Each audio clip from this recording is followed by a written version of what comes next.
J'espère que vous allez bien. Aujourd'hui, on va parler d'un sujet assez intéressant parce que j'ai vécu une expérience que j'aimerais bien partager avec vous, que chacun d'entre vous tire sa petite leçon et que vous laissiez en commentaire vos petits conseils également qui vont nous permettre certainement d'avancer. Donc aujourd'hui, je vais partager avec vous mon histoire avec une dame que je vais taire le nom pour ne pas, pour question de crédibilité, vous pouvez le comprendre.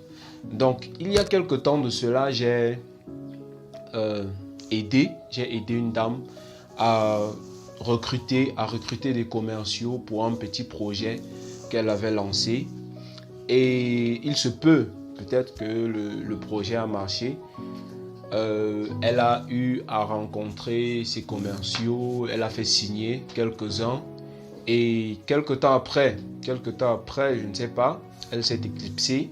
J'ai laissé des messages, j'ai laissé un bon nombre de messages pour voir comment est-ce que les choses avançaient.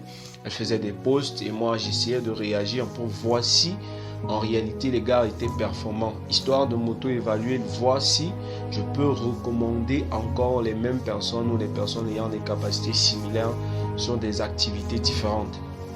Mais son silence m'a vraiment choqué et m'a vraiment marqué. Et comme on dit souvent, la roue tourne.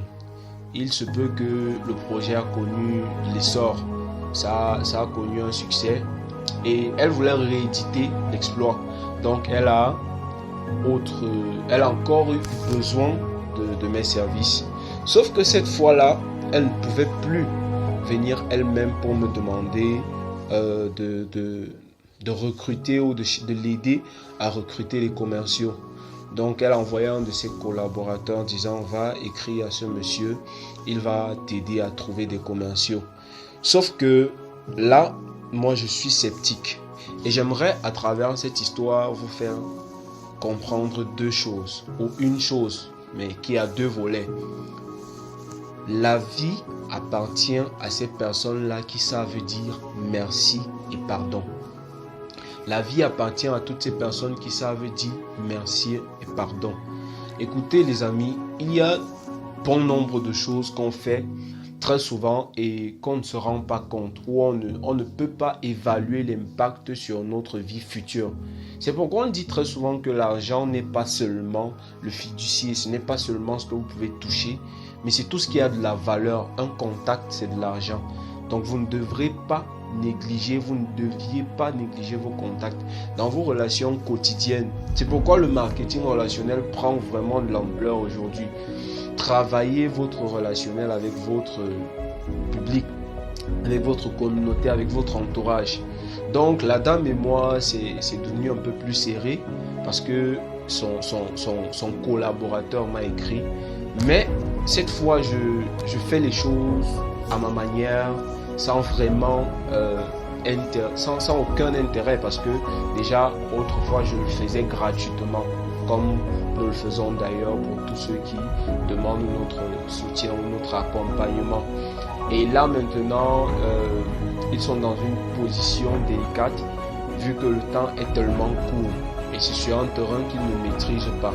Travaillez votre relationnel et vous ne savez pas ce que ça peut vous rapporter. Donc, et tant que vous avez la possibilité d'aider, aidez. Mais à chaque fois que vous avez fait du tort, prenez la peine de dire pardon. La vie appartient à ces personnes-là qui savent dire merci et pardon. Donc, à chaque fois que vous avez eu à causer du tort ou alors à négliger certaines personnes, il ne vous coûte rien de venir et de dire pardon. De dire pardon comme si de rien n'était. C'est un simple mot qui n'a l'air de rien mais qui a beaucoup de valeur. Qui a beaucoup de valeur aux yeux de ceux qui sont compréhensifs et des personnes qui accordent également de la valeur à autrui.